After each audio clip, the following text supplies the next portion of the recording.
ماما ماما ماما ماما، انا زهقت. ماما داخله في كل حاجه في حياتنا. انا عايزه اشتري البلوزه دي، ناخد راي ماما. انا عايزه اجدد طقم البيت، ناخد راي ماما. انا عايزه اروح لدكتور، انا تعبانه. ماما عارفه اشطر دكاتره. حتى لما وقعنا في مشكله كبيره وحبيت اقعد انا وهو نتكلم مع بعض، اول تليفون راح لماما.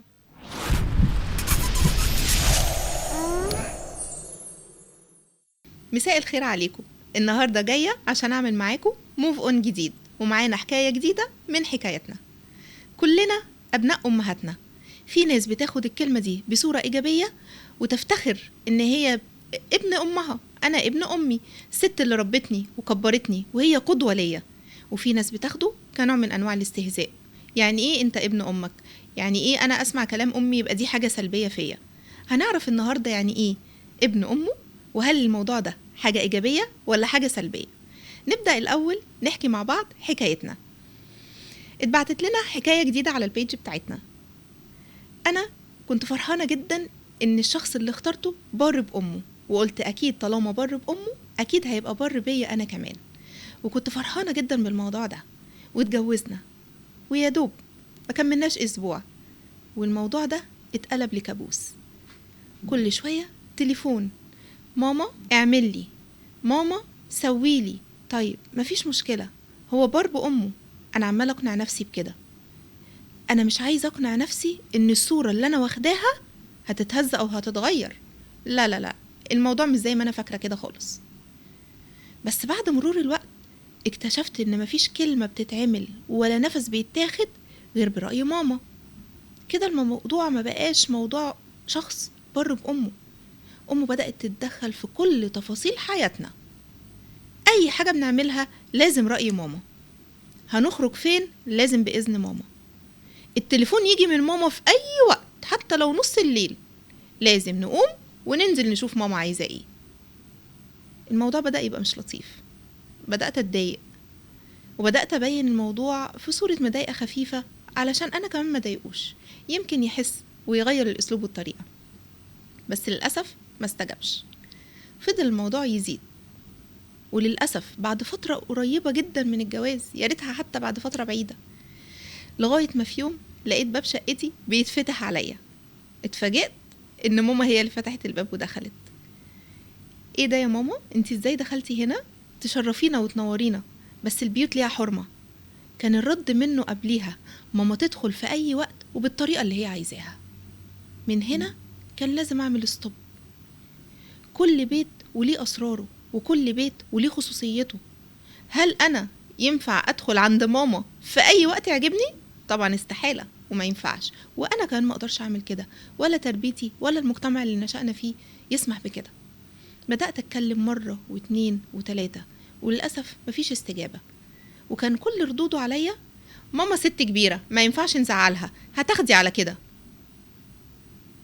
بسكت، مش عايزة اعمل مشاكل، بس السكوت كان بيجيب مشاكل اكتر. لغاية ما جه في يوم زهقت، قلت له يا ابن الناس، انا متجوزاك انت، مش متجوزة ماما. يا نعيش حياتنا زي ما مرتبين لها صح، وانا وانت ناخد قراراتنا، يا اما كده الحياة هتقف ما بيننا. للأسف كان رده صادم، ما كنتش متوقع الرد ده، وقال لي كلام ماما هيمشي قبل كلامي. اتصدمت وسكت.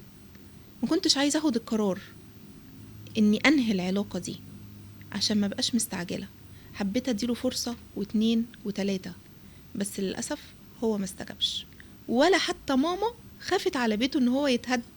هي كانت شايفة ان المشكلة عندي انا اللي غلطانة. ليه ما بسمحش بالتدخل؟ هو ده مش تدخل، ده بيت ابني وانا حرة فيه. للأسف العلاقة انتهت قبل ما تبتدي، والمشوار كان قصير قوي ما بيننا، ما خدش وقت كتير، وكل واحد فينا مشي في طريق بعيد عن التاني. عارفين اللي وجعني اكتر من الحياة والتجربة اللي انا عشتها معاه؟ انه مندمش ولا تهز ولا فكر يرجع عن قراره. ضحى بحياته عشان خاطر ماما. للأسف بنقابل المشكلة دي كتير قوي في مجتمعنا. في ناس كتير مش فاهمة الفرق ما بين يعني ايه ابقى بار بأمي وابقى ابن أمي. ان انا ابقى ابن أمي واسمع كلامها في كل التفاصيل اللي بتحصل في حياتي وادخلها في حياتي، حتى حياتي الشخصية وفي ادق التفاصيل، ده عمره ما هيبقى قرار سليم، لان التدخل الزيادة بيعمل مشاكل. والزوجة لما بتقرر تاخد قرار الزواج، انا خلاص انا عايزة زوج عشان اتنقل من بيت ابويا لبيت جوزي، الراجل اللي انا اخترته بكل عقل وبكل حكمة، اللي هيحافظ على البيت، اللي هيبقى هو عقل البيت، هو اللي ماسك زمام الامور، هو اللي انا يوم ما اضعف او اتكسر هتسند عليه. لكن لما تبقى ممشية البيت ست زيها، مش شايفة ان ده هيبقى بيت. فين الزوج اللي انا اخترته ما بين كل الرجالة اللي انا شفتهم؟ مفيش امان، مفيش استقرار، مفيش حرية. طب ما نرجع لبيت اهلي احسن، على الاقل هناك كانوا بيدوني مساحتي وكنت بعمل كل حاجة براحتي. للأسف بنشوف الانواع دي كتير، وللأسف الاكتر ان في رجالة ما بترضاش تتنازل عن القرار ده وبتاخده وبتستمر فيه في الاخر. في ناس بتكتشف بعد وقت وبعد مدة طويلة ان القرار ده كان غلط، بس بيبقى بعد فوات الاوان. وفي ناس بتفضل مستمرية وشايفة ان ده فخر ليها. لكن لو رجعنا للراجل البار بأمه، ابقى بار بأمي، احبها واعطف عليها واحن عليها، اقف جنبها لو مالت، انا اللي اسندها، انا سندها. الفرق بينهم كبير قوي. احترم امي واكبرها وليها كل التقدير والاحترام، بس بيتي ليه خصوصياته. هي امي ليها حد لازم تقف عنده، والحد ده هيجي بكل ادب وبكل احترام وبكل فخر. المشكلة الاكبر ان الام اللي هي اللي بتساعد الزوج على الكلام ده، لا احنا عايزين نقول لها خليكي ماما حلوة، خليكي ماما حنينة، خليكي ماما للبنت اللي دخلت عيلتكم جديد، بلاش تبقي حما، بلاش تعيشي دور الحما. خليها يوم ما تحصل لها مشكلة تلجأ لك انتي قبل ما تلجأ لمامتها وباباها. ولو ابنك انقاد وراكي وقفيه وقولي له يا حبيبي بقى ليك بيتك وبقى عندك مراتك، قراراتكم تخصكم، انا ليا بيتي اللي اخد فيه قراري، وانتوا ليكوا حياتكم، انا ماليش دعوة بيها. ونيجي لنقطة تانية كمان مهمة.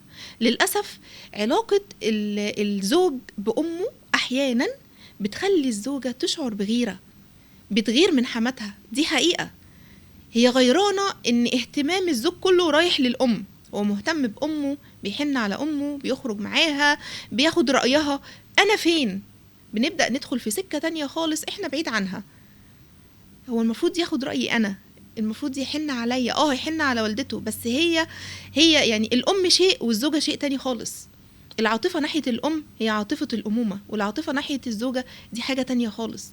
لازم أبقى ذكي وأعرف أفرق ما بين الزوجة وما بين الأم. بلاش ندخل في سكة إحنا أبعد ما يكون إن إحنا نكون عنها. عايزين نخلي بيوتنا فيها أمان واستقرار وحب ودفء.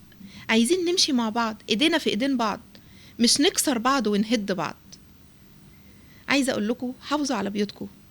البيوت نعمة فيها دفء جميل قوي، في ناس كتير للأسف محرومة منه، وفي ناس كتير ربنا اداها النعمة دي وما عرفتش تحافظ عليها.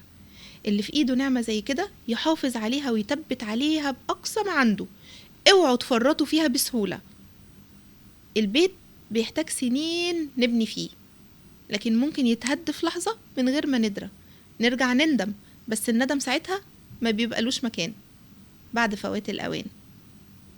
كل يوم جديد بيبدأ معاه أمل جديد وحياة جديدة، كلها حب وكلها فرح وكلها سعادة. خلينا نعمل موف اون ونفضل على طول ماشيين لقدام.